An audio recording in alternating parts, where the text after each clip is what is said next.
All right. Okay, well, Sheridan, let's start. Let's keep it nice and sweet. And I know some of you have had info in schools. What we will do now is have a general session, probably won't take that long. And then you can have questions and answers, and please do ask them, because somebody might be thinking that it's a silly question, but other people could be having the same question really.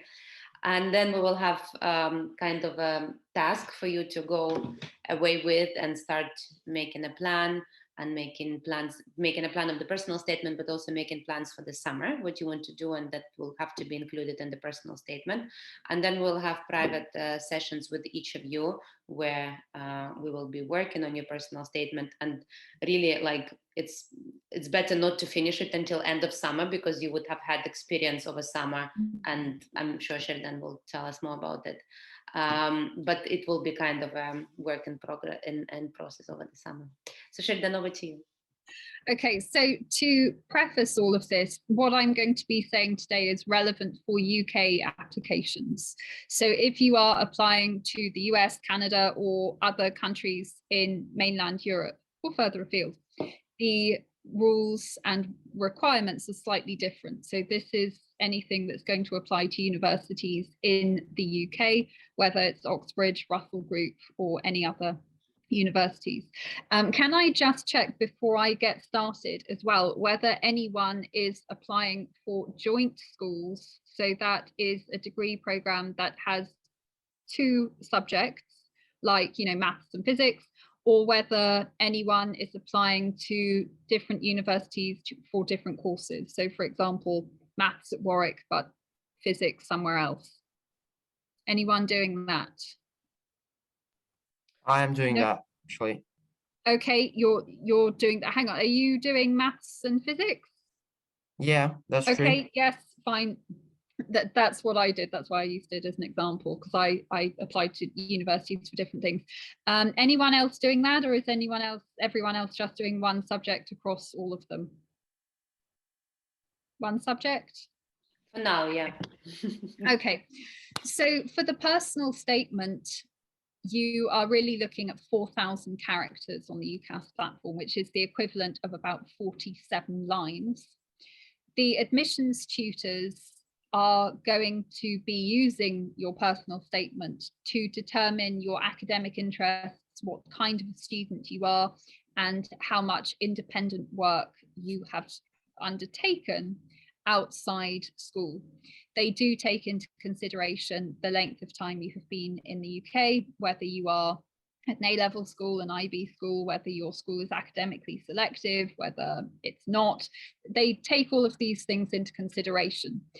So the main thing for the personal statement is you are required to explain to the admissions tutors why you have chosen your degree programme, why you are interested in those subjects, and what you have done to prove or demonstrate your interests in those subjects. You do not need to be developing specific interests. It doesn't have to be a certain topic. Certain topics tend to be more popular than others with students. So for example, a lot of physics students have a particular interest in astro, and they sort of go down those routes. But as long as they are your own academic interests and you feel they are topics you're good at as well, they can appear in your personal statement.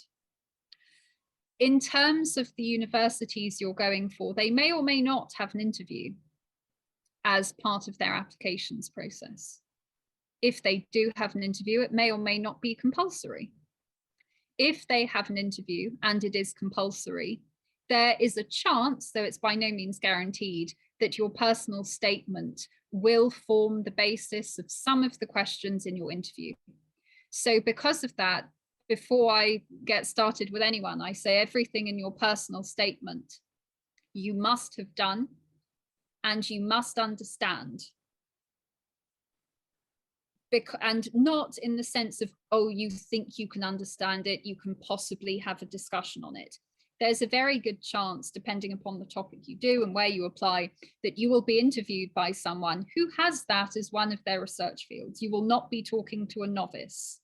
So it's important if you include topics that you actually do understand them and you don't just have a passing knowledge or you've read the Wikipedia page. You must have gone beyond that.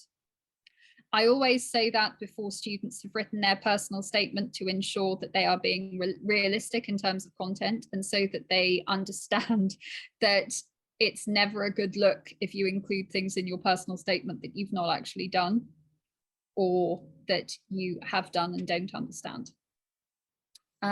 So in terms of your personal statement, can I just ask whether anyone here from school or anything has got any bullet points or any approximate structure already, or whether I should go through the structure of the personal statement from scratch? Anyone? I didn't get anything from my school so far. I think it would be good to recap. Yeah. Okay. So the personal statement, depending upon the structure, there's a little bit of flexibility, but I think we should really be thinking in terms of 4 or 5 paragraphs. Your first paragraph should be a brief summary to explain why you have chosen your degree course or degree courses. And if you are all international students, you should include maybe 1 or 2 sentences on why you have decided to study in the UK.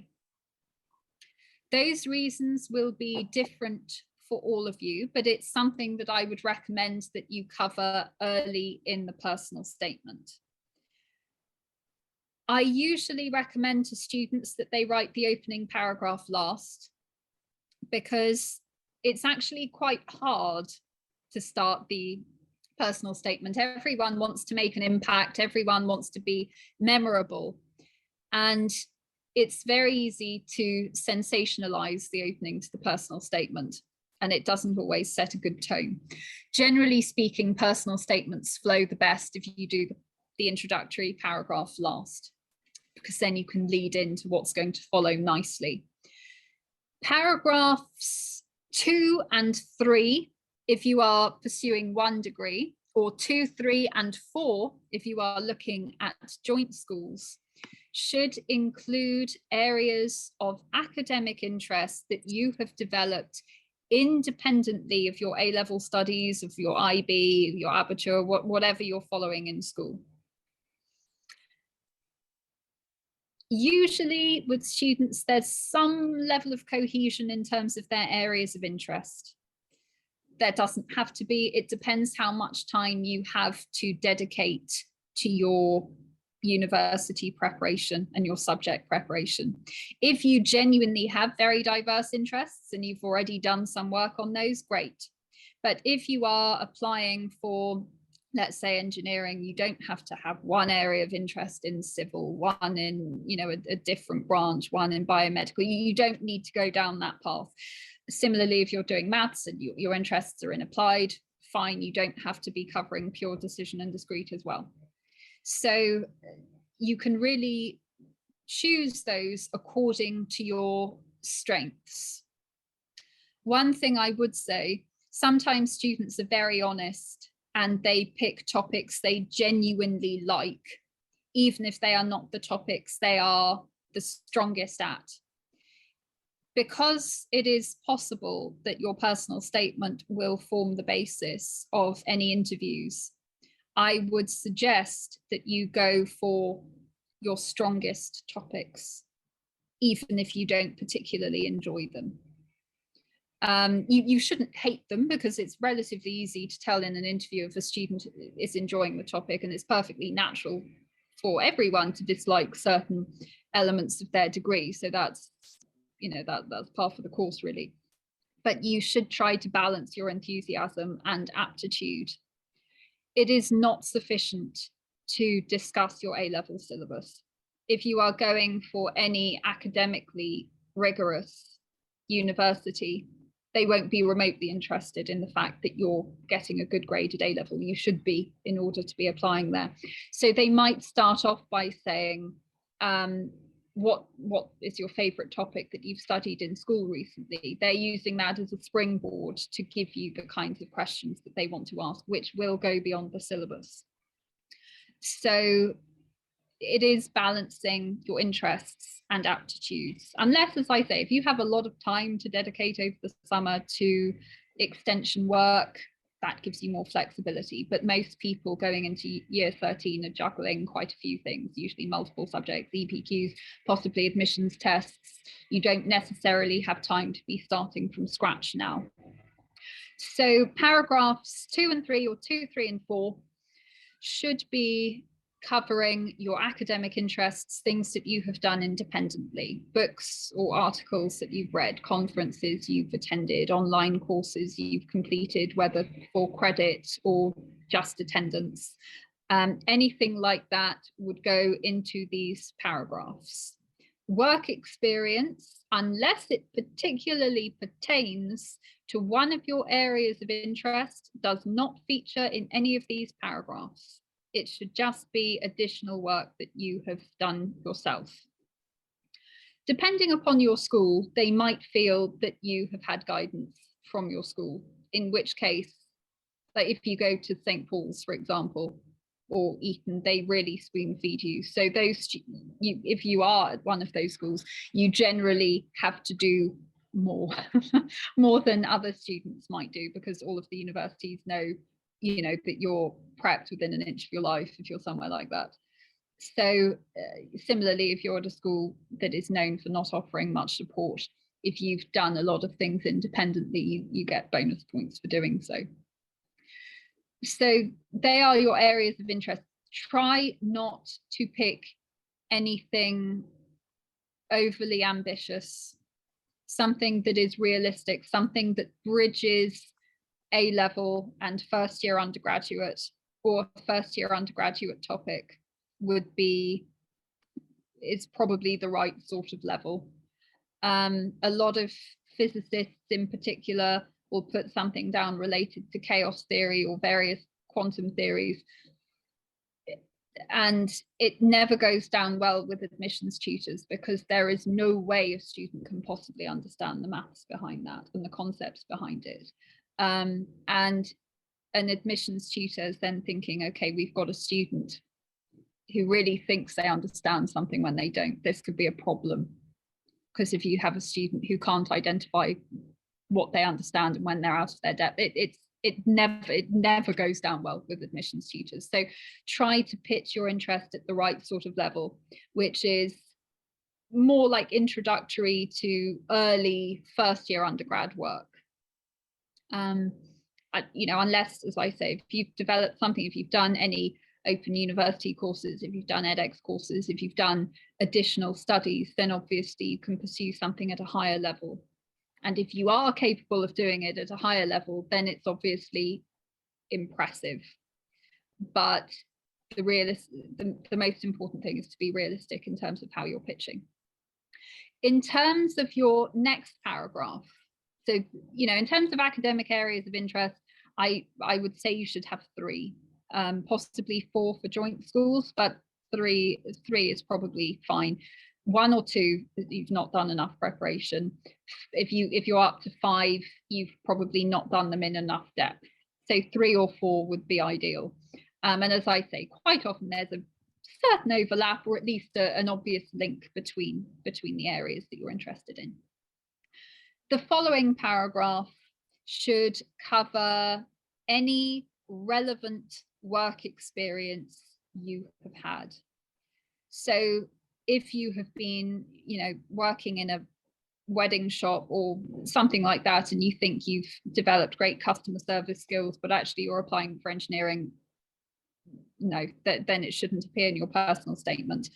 If for whatever reason, the pandemic or other reasons, you are unable to secure work experience, subject relevant work experience, but you have managed to arrange some for next summer, so the end of year 13, or if you're, you know, about to do it now rather than work experience you had last year, you should still include that in your personal statement, but make it clear that it is work that you have not yet done.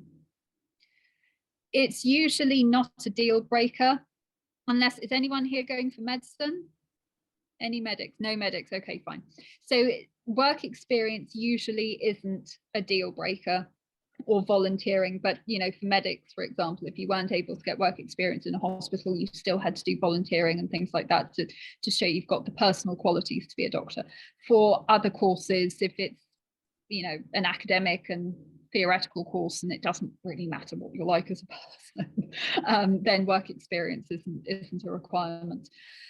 So for any of you who've got relevant work experience, include it, but it should be short and to the point. So it should be where you had the work experience, what you gained from the work experience, and what you've done since. Universities hardly ever check that you have undertaken the work experience that you have done, but obviously if they find holes in any other part of your personal statement, like you claim you've read a book and you haven't read it, then, you know, then they start to ask questions more about other aspects of the personal statement. So that's an important thing to bear in mind. In terms of extracurricular activities, so this is different from supercurricular activities. Supercurricular activities may well feature in your earlier paragraphs if you've, you know, taken part in any, you know, the maths Olympiad or the university essay competition and you've done well. Anything like that that's relevant to your degree, higher up in the personal statement. Extracurricular activities, so this is things you do in your free time, maybe your grade 8 violin, or, you know, you're on your country's you know, football team or gymnastics team or whatever it is you do. You can include this, but depending upon how academic the university is, that usually the more academic the institution is, the less they care what you do. They are not looking for well-rounded individuals. Some universities are specifically looking for people who do not have too many extracurricular activities they are likely to continue pursuing when they're undergraduates. So you want to show that you've done a few things at a high level, but you don't want to make it appear that they're things that are going to be compromising your degree. That's particularly important if you're going to be doing a science subject at university. If you're doing a humanities subject, your timetable isn't as intense anyway. So anything that you've done, you can include there. It usually doesn't feature in any interviews unless you have done something really obscure, or it's somehow relevant to your degree. So if you've built a computer from scratch, or you've built a robot, or I remember one of my old students, a student I had many years ago, managed to create a new species of insect. What? Yeah. No, I've had some impressive students over the years. So they were writing about that. They, you know, a new kind of aphid that they had managed to create, and behavioral traits and things like that. You know, and he had a whole blog on it and things like that. So that fell in this paragraph, and he was asked about it because that was quite an unusual thing to have done, you know, by the age of 16. Similarly, you know, if you have anything really unusual, like, you know, you have Victorian reenactments or something like that, you might get asked about it, but beyond that, it doesn't matter. So because of that, extracurricular activities should never be more than 2 or 3 sentences. And it's usually what you do and what you've gained from it. So it could be time management, working on a team. It could be, you know, compassion if you're working with, you know, disadvantaged children, or whatever it is you think you've learned from it that you can include. But most admissions tutors aren't going to be putting any weight on that. To wrap up the personal statement, the ending of the personal statement is usually easier to write than the beginning, but it's always an artificial end, because you've always had to put far too much information in far too few sentences. So you need to think about really what you're looking forward to doing at university that you are currently unable to do in school. So for a lot of people, it's the fact that the A-level syllabus is usually quite restrictive. You don't really get to look at any topics in any depth. And most schools will, certainly if you're at a school that really prepares for great results rather than teaching the subject, you'll get things like, oh, that doesn't fall on the syllabus. Oh, don't worry about that. You don't need to know that. And that's often infuriating if you want to know your subject in more detail. So one of the more attractive things about going to university is that you don't have those limitations. You can never know enough about a topic. So you'll never be told that's not relevant, that won't be on your exam. You know, you'll always be encouraged to find out more and more about your topic. So that's one of the things that I think most people look forward to about university. Sometimes it's being able to take part in research programs. Sometimes it's, you know, the ability to pursue a relatively obscure topic where there's just no expertise within a standard school environment. So whatever the reasons would be for you, you would include that in your final paragraph. But that should not be why you want to study in the UK. Why you want to study in the UK should be paragraph 1, not the final paragraph. That's just in terms of what they're expecting in terms of overall formatting. No one ever writes their personal statement in the first draft. I think the average is about 7 or 8 drafts. So what I usually say to students is you can start off with bullet points. I think it's a good idea to start off with bullet points because otherwise you can be rambling for a while and you can end up repeating yourself. Work out what bullet points you would like in each paragraph, but then write your personal statement completely forgetting that you've got a character limit. So just write about what you enjoy about the subject, what you've pursued and things like that. The reason I suggest doing that is because those personal statements usually end up reading the best. We can always cut down a personal statement so that it fits the required number of characters. It's always much harder when you have a student who's not really got bullet points. They've not done much, there's not much to write about, and you're trying to get it up to 4,000 characters or close to 4,000 characters. And usually those personal statements sound stilted. And when you read them, if you read hundreds each year, you can always tell which students have struggled to write enough and which students have struggled to get it down. And as an admissions tutor, you're always more interested in the students who struggle to get it down because there's going to be a lot more to talk about with them. So write freely. Usually when I say that to students, they will come to me then with a personal statement that's about 3-4 pages, sides, not double sides. So 3 to 4 sides of A4. And usually from that, we have to start editing, often quite harshly. And you won't be able to get everything in necessarily. But that's also the benefit of an interview, because the moment you're able to talk, and they always encourage you to talk, they want, you know, they don't want to listen to themselves. They're not assessing your application if they're listening to themselves. You can always link other things in. For some universities, depending upon when you apply, you might have an additional personal statement, which is very, very short in your actual university application. So there are always other opportunities to include information. One thing I would say, depending upon your school and who your referee is going to be from your school, it might be your form teacher, it might be your headmaster, it could be your subject teacher, it could be any of those people. You want to make sure that you are not duplicating information. Some schools are very good at ensuring that there's no duplication of information. Other schools are much more lax and they don't really check. There's no point telling the university the same thing twice. So you should be working with whoever your referee is to determine what you are going to say and what they are going to say. Bearing in mind as well that schools never give bad references.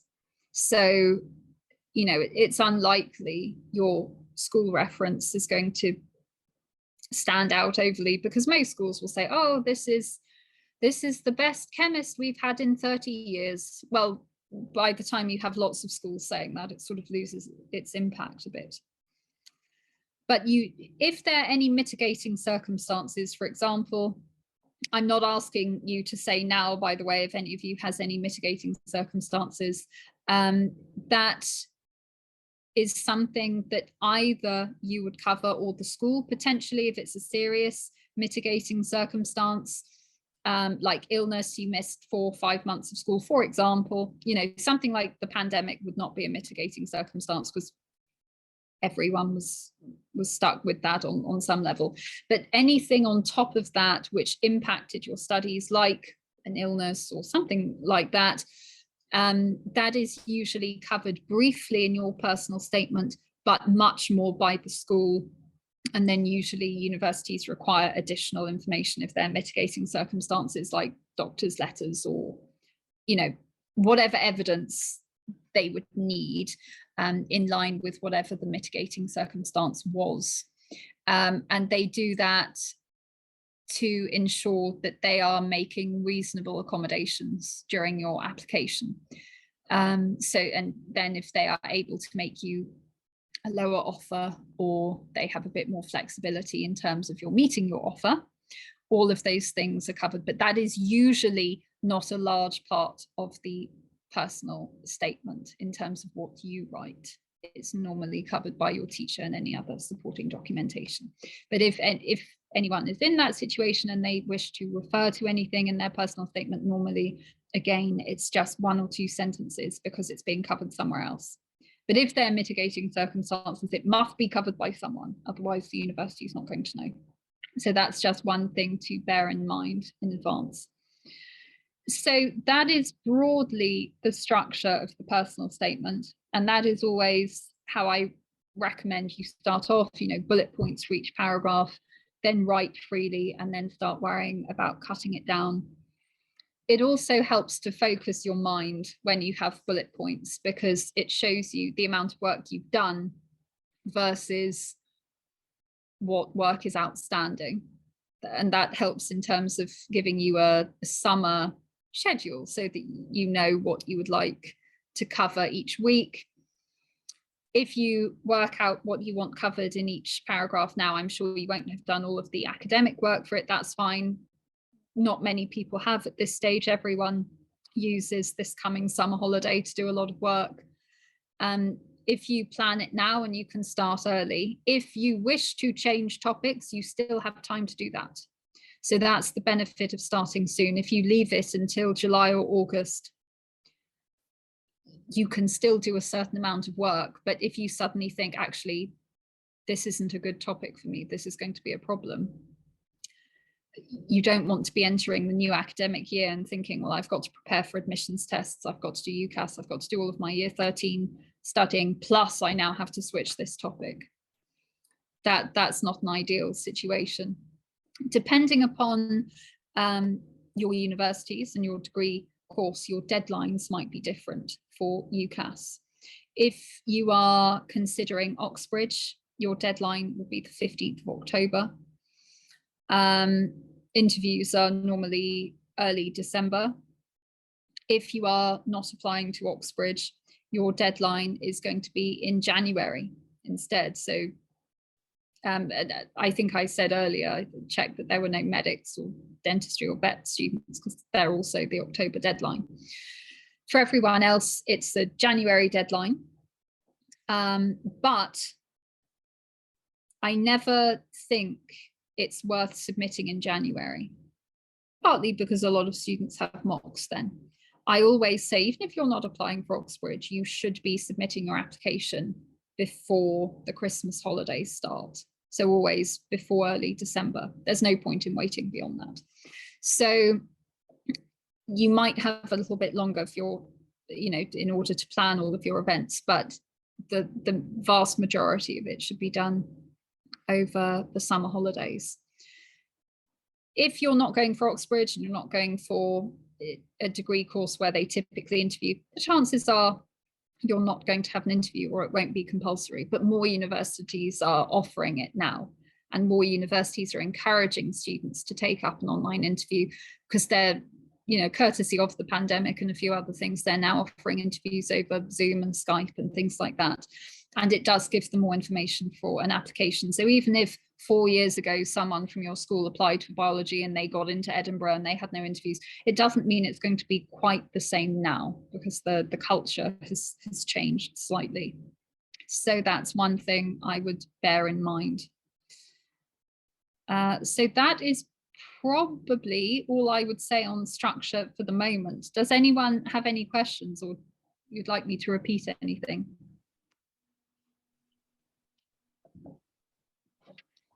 I'm sure they do.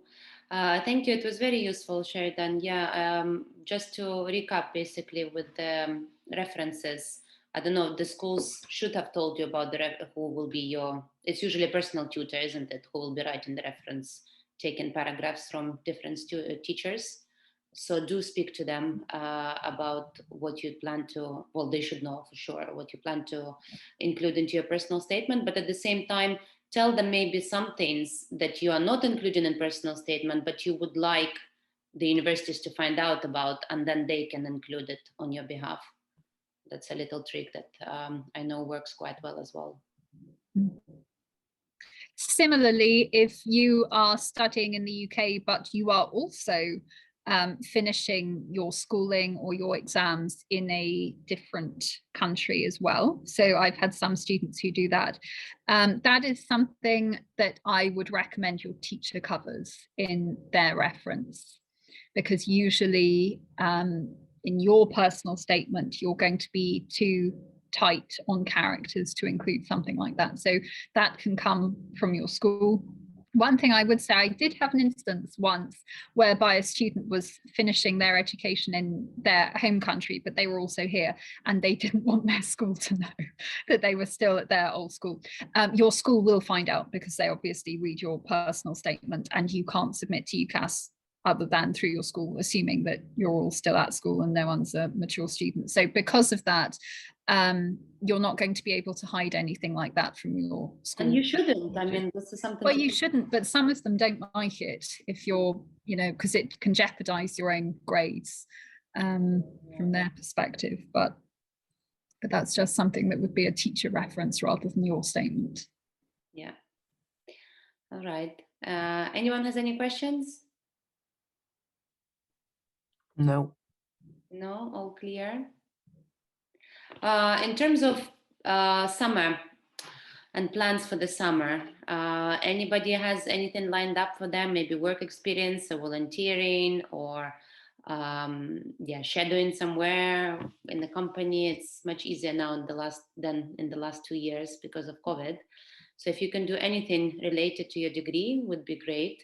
Mm-hmm. If you can't find something related to your degree, anything with a purpose, then would be good, I think, like volunteering or maybe teaching or something, but or also showing, like you will need to think then, okay, what do I want to show? It's not related to my degree, but what do I want to show? Do I want to show that I am good at working as a team, or do I want to show that I'm, you know, active person who will probably then take part in some extracurriculum in universities and things like that?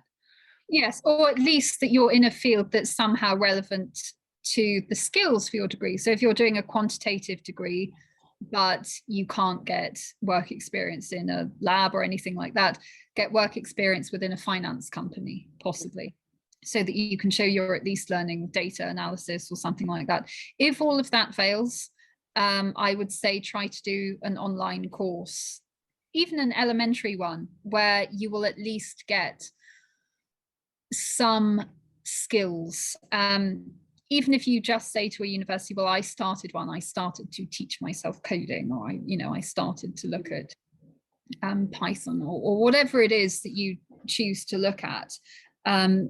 It's because not many people get overly hands-on experience in terms of work experience. You know, if anyone works at a bank, all you're doing really is shadowing someone and listening to their meetings. You're not doing any meaningful work yourself. So a lot of, if you're unable to get any work experience, doing an online course is probably going to be a very, very good alternative. Yeah. Especially like there's some free, there are some you can pay for, like just. Yeah, and you don't have to pay for any of them, by the way. A lot of them, you can either attend and get access to the material free and you pay for a certificate or things like that. But normally, if you get a certificate, depending on the provider, you might need to submit work or sit an exam. I wouldn't recommend going down that path. And there's no expectation that you will be paying for a course, because universities cannot possibly start discriminating on who can afford additional courses and who can't. So it is fine just to do the free versions. Yeah, Coursera is quite good with that. You can have lots of free courses there and then pay for certificate or not. But yes, don't spend too much time in it, because you still need to be working for your exam, for your subjects and things. All right.